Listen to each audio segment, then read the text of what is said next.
Hello everybody, we're actually doing a Star Rail video here, and today we're going to take a look at the brand new character that was just released right now. It is Silver Wolf, and I haven't looked at any of the leaks. I didn't even watch the special program or anything like that, so I have no idea what this character's kit is like. So we're going to take a look, see if it's any good or not, and we'll also try her in a combat showcase in just a bit. So let's actually take a look at the character. Alright, so we look at the skill. So she is Quantum, and she is under the Nihility path, which is going to apply debuffs to enemies. It's kind of like a little favoritism to get like another Quantum character in the banner so soon after we just had Zila, but you know, it's alright. Single target deals quantum damage equal to 50% of her attack to a single enemy, right? Nothing special there. Skill? Oh boy. It is too soon for you to start adding the Yu-Gi-Oh! Card effects in people's kits, but alright, let's take a look. So it's called Allow Changes in Pair. There is a 75% base chance to add one weakness of an on-field ally's type to the target enemy. This also reduces the enemy's damage resistance to that weakness type by 20% for 2 turns. If the enemy already has that weakness type, the effect of the damage reduction to that weakness will not be triggered. That's actually disappointing. Each enemy can only have one weakness implanted by Silver Wolf. When Silver Wolf implants another weakness to the target, only the most recent weakness can be kept. That makes sense. In addition, there's a 100% base chance to reduce all type resistance of the enemy further by 7.5% for 2 turns. Now, granted, this is at level 1.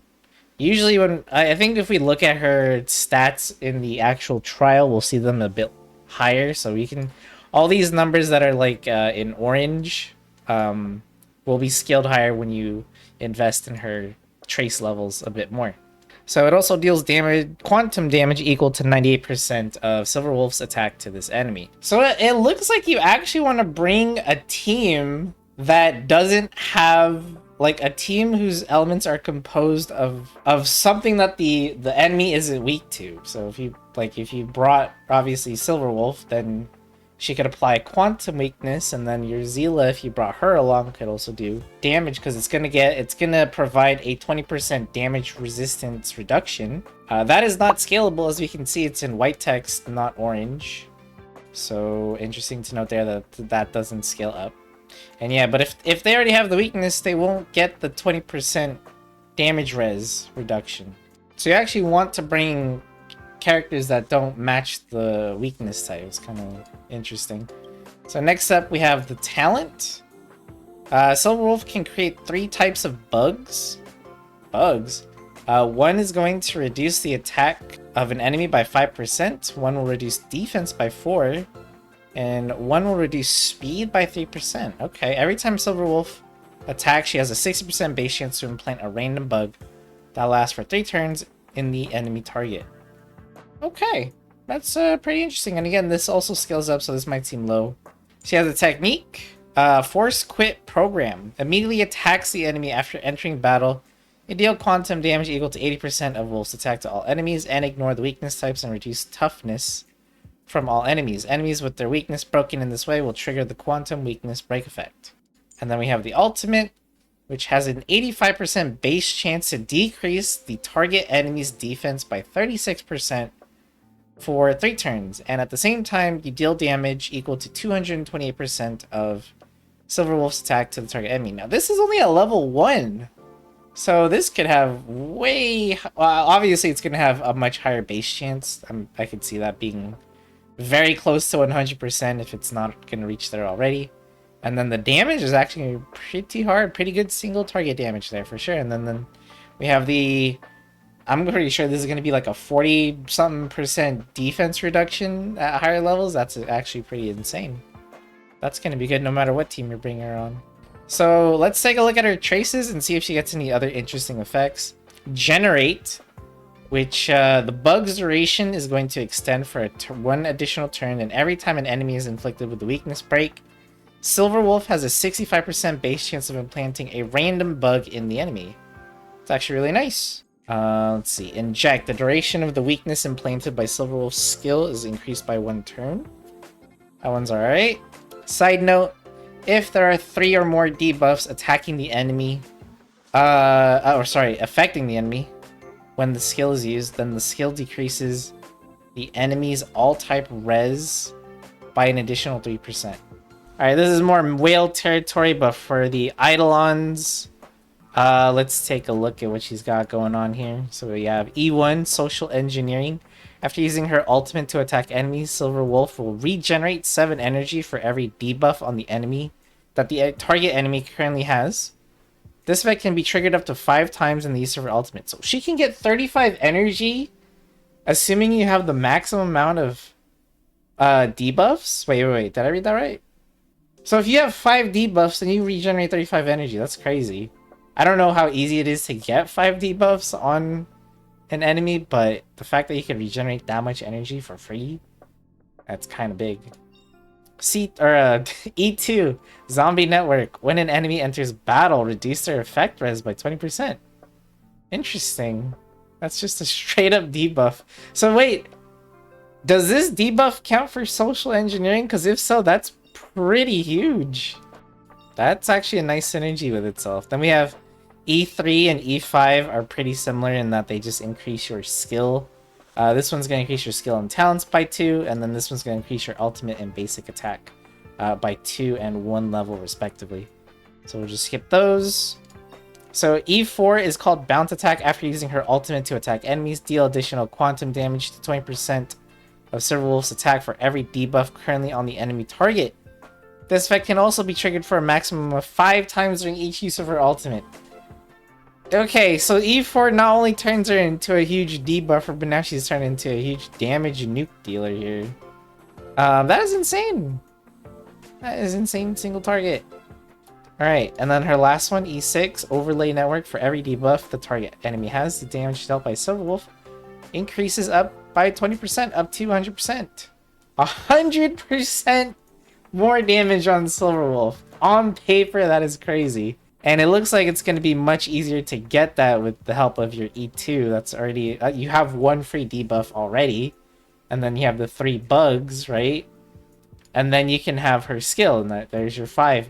But I imagine you could make this even easier for yourself by using another character, another Nihility character, that also applies debuffs. So like Pella comes to mind, who can also apply her own debuff, and then you do your own ult, and then it should result in huge damage with this. But yeah, this is definitely whale territory, so, you know, I just like to take a peek at the Eidolons just to see what's cooking. So with a character like this, I like that kind of changes your mentality when building a team for a certain fight.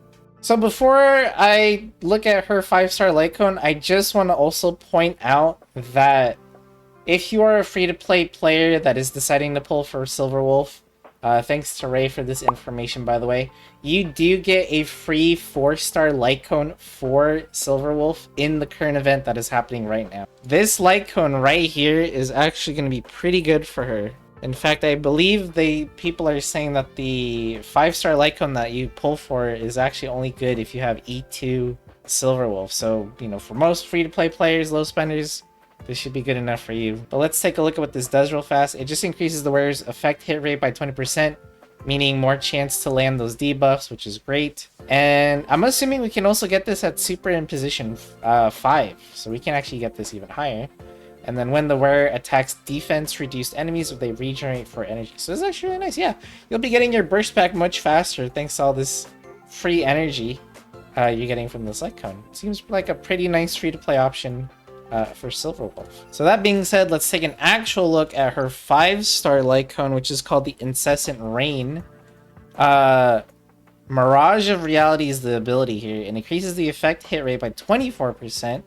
When the wearer deals damage to an enemy that currently has 3 or more debuffs, increase the wearer's crit rate by 12%. After the wearer uses their basic attack skill or ultimate, there's a 100% base chance to implant an Aether Code on a random hit target that does not yet have it. Targets hit with the Aether Code receive 12% increased damage for 1 turn. Wow, if you follow this up with like a Zila ult, you can expect to have double the nuke damage here. It's a lot of single target damage. They call it the Aptitude Showcase, so let's begin the trial. Alright, inserts a new weakness into enemies, reduces enemies' defense and type resistance, applies multiple debuffs to enemies. Right. I like the weapon she has when she swings. Alright, so let's give her a try. In actual combat, finally. Wow. So we have the... So we can use the skill here because neither of them are weak to Quantum, so let's actually try it out on this guy first. I believe it got physical, so that's for this guy. Okay. Interesting. So let's use the skill on this one. And then it got weakness to physical again. Do this. It's actually really nice. I'll use the alt here.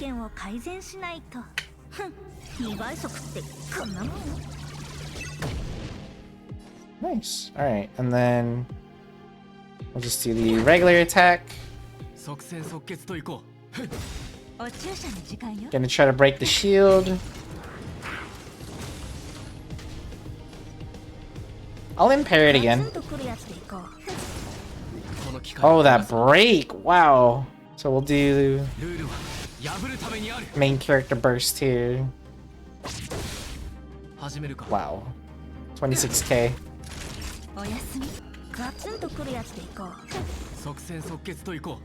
Oops.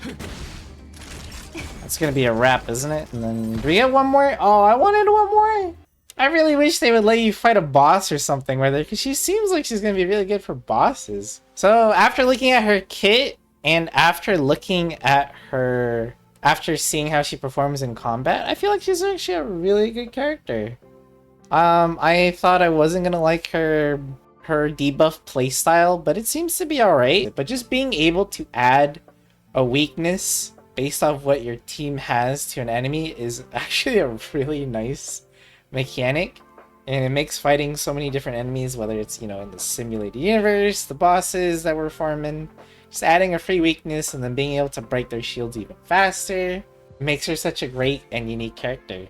You know, I'm not trying to be clickbaity and tell you guys she's gonna be the most broken character ever, pull for her, but from just what I've seen and what I've, you know, experienced with my limited time with Silver Wolf, excuse me, I think she is definitely worth pulling if you want the character, but, you know, by all means, I'm not here to tell you how to spend your jades. You know, if you like her because you think she's cute, like the personality, go for it, but I'm just here to just say that I think she's a very solid character and is definitely going to help you a lot when it comes to... I really think her niche is definitely going to be in the single target damage and just overall helping your team break shields faster. Not to mention, you get a free 4-star light cone from the event.